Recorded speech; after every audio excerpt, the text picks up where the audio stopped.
নমস্কার বন্ধুরা, আশা করি তোমরা সকলে খুব ভালো আছো, সুস্থ আছো। আমিও ভালো আছি। প্রতিদিনের মতন আজকে একটা দুর্দান্ত স্বাদের রেসিপি নিয়ে হাজির হয়ে গেছি।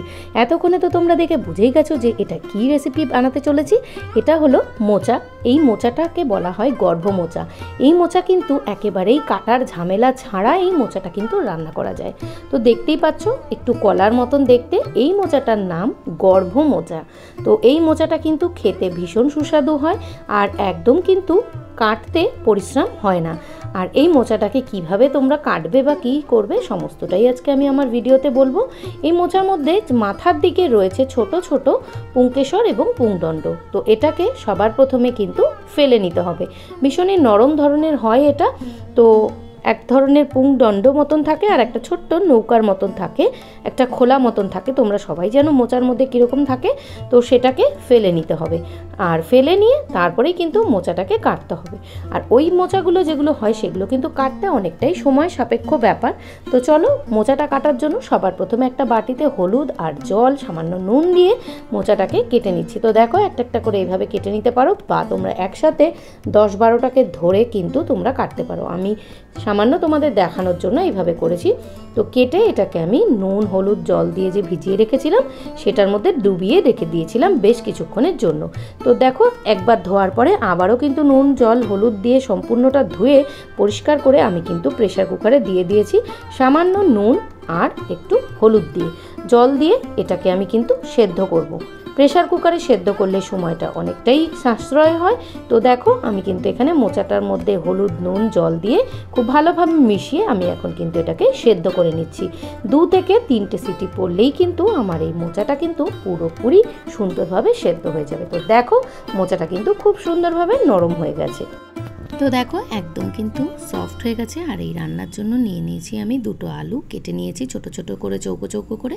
আর নিয়েছি নারকোল, সেটাকেও আমি ছোট ছোট পিস পিস করে কেটে নিয়েছি রান্নার জন্য। এখন কড়াতে দিয়ে দিয়েছি বেশ কিছুটা তেল। মোচা রান্নাতে এমনিতেই তেল একটু বেশি লাগে। তেলটা গরম হয়ে যাওয়ার পর আগে থেকে কেটে রাখা আলুগুলোকে দিয়ে দিয়েছি এবং সামান্য নুন আর একটু হলুদ দিয়ে কিন্তু আলুগুলোকে ভেজে নিতে হবে, যাতে ভাজার সময় বেশ ভালোভাবে নুনটা এই আলুর মধ্যে ঢুকে যায়। তো দেখো, আলুটা কিন্তু হালকা বাদামি বর্ণের ভেজে নিয়ে তারপরে কিন্তু আমি এটাকে তুলে রেখে দিচ্ছি। আলুটাকে খুব সুন্দরভাবে কিন্তু ভেজে নিতে হবে, যাতে রান্না চলাকালীন খুব একটা বেশি সময় আলুতে না দেওয়া যায়। তো দেখো, এখন হচ্ছে কড়ার মধ্যে দিয়ে দিয়েছি সাদা জিরে 1 চামচ আর দিয়েছি গোটা গরম মশলা। এতে আছে 2টো এলাচ আর আছে একটা দারচিনি। এরপর নারকোল কুচিগুলো এই তেলের মধ্যে দিয়ে দিয়েছি। হালকা বাদামি বর্ণের ভাজা হয়ে যাওয়ার পর কিন্তু আমি এটাকে এর মধ্যে কিছু মশলা অ্যাড করব এবং এরপর দিয়ে দিয়েছি 4 থেকে 5টা কাঁচা লঙ্কা মাঝখান থেকে চিড়ে দিয়ে দিয়েছি। আর দিয়েছি 1 চামচ মতন আদা বাটা, 1 চামচ মতন হলুদ গুঁড়ো আর দিয়েছি তাতে সামান্য জল। এই মশলাটাকে খুব সুন্দরভাবে কিন্তু কষিয়ে নিতে হবে। সামান্য জল দিলাম কারণ হলুদ দেওয়ার কারণে কিন্তু কড়াইতে তেলটা কালো হয়ে যেতে পারে, সেই কারণে কিন্তু আমি সামান্য জল এখানে ব্যবহার করেছি। আর এদিকে মোচাটাকে কিন্তু খুব ভালোভাবে হাতের সাহায্যে স্ম্যাশ করে নিচ্ছি, যাতে খুব সুন্দরভাবে জিনিসটা মিশে যায়। এরপর আস্তে আস্তে কিন্তু তেলের মধ্যে আমি কিন্তু এই মোচাটাকে দিয়ে দিচ্ছি।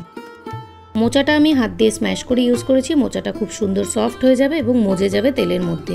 এখন আমি দিয়েছি 1 চামচ নুন আর দিয়েছি 1.5 চামচ মতন চিনি। চিনিটা একটু বেশি দেওয়া হয় কারণ মোচাতে কিন্তু মোচার ঘন্টেতে কিন্তু একটু মিষ্টি মিষ্টি হলে সেটা কিন্তু খেতে ভীষণ সুস্বাদু হয়। তো দেখো, এখন কিন্তু এই সমস্ত উপকরণগুলো দিয়ে খুব সুন্দরভাবে কিন্তু কষিয়ে নিচ্ছি এবং এখন দিচ্ছি আমি 3 থেকে 4টে তেজপাতা।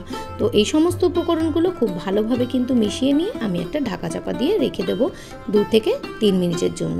একটু সামান্য কষে আসার পরে আমি ঢাকাটাকে তুলে আমি আগে থেকে যে আলুটাকে ভেজে রেখেছিলাম সেটাকে কিন্তু দিয়ে দিচ্ছি এবং দিয়ে দিচ্ছি সামান্য 1/2 কাপ মতন জল, মানে 1/2 কাপ মতন জল আমি ইউজ করেছি, যাতে এই আলুটাও সামান্য সেদ্ধ হয়ে যায় এবং জিনিসটা খুব সুন্দরভাবে কষে যায়। এবং জলটা দেওয়ার পর আমি কিন্তু আবার 2 থেকে 3 মিনিট ঢাকা চাপা দিয়ে রেখে দিয়েছিলাম এবং খুব ভালোভাবে কিন্তু জিনিসটাকে আমি কষিয়ে নিয়েছি। এবং সব শেষে আমি এখন ইউজ করছি 1 চামচ ভাজা জিরের গুঁড়ো, 1/2 চামচ মতন গরম মশলা আর দিচ্ছি 1 থেকে 1.5 চামচ মতন ঘি। এই ঘি আর গরম মশলা যদি মোচার ঘন্টতে না পড়ে তাহলে কিন্তু সেই মোচার ঘন্ট কিন্তু একেবারেই সুস্বাদু হয় না। তো দেখো পুরোপুরি কিন্তু আমার এই মোচার ঘন্টটা একদম রেডি। তো তোমাদের কেমন লাগলো অবশ্যই কমেন্টের মাধ্যমে জানিও, এবং তোমরা অবশ্যই এইভাবে একবার ট্রাই করে দেখো। এই গর্ভ মোচা অবশ্যই ভালো লাগবে। তো চলো আজকের মতো টাটা, সকলে খুব ভালো থেকো।